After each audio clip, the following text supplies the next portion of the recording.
They are totally united right now in two goals. One is to release all the hostages, which is now the major goal.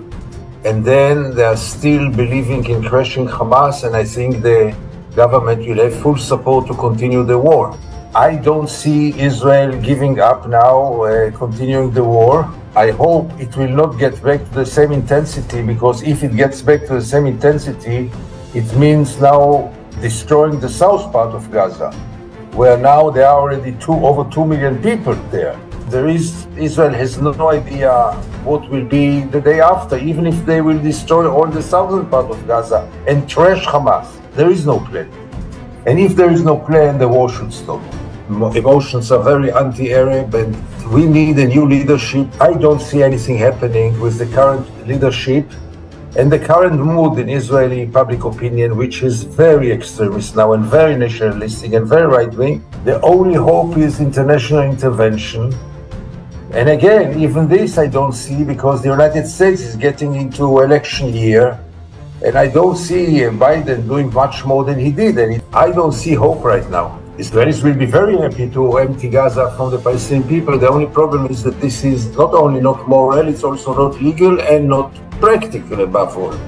Nobody will take 2.3 million people.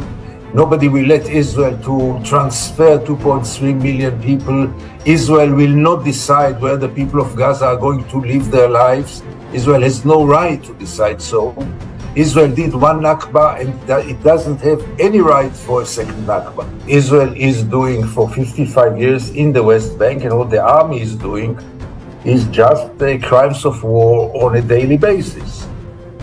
From the settlements to moving prisoners to Israel, from kidnapping people from their homes every night, through putting collective punishments.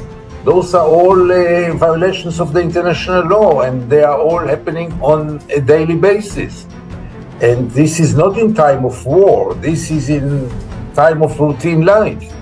No doubt that the Israeli occupation is a criminal phenomenon which must come to its end. I'm fighting against it almost 40 years now. The change will not come from within the Israeli society. Israelis will not wake up one morning and say, the occupation is brutal, the apartheid is illegal, and let's put an end to it. This will not happen. It didn't happen for 55 years.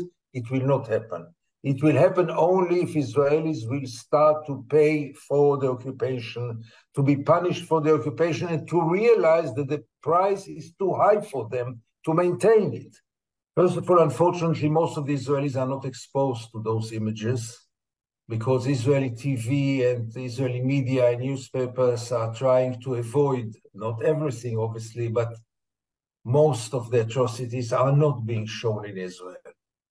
For me, if I want to see what's going on, I have to move to all kinds of international networks like Al Jazeera or TRT or CNN, and then you get the full-scale picture.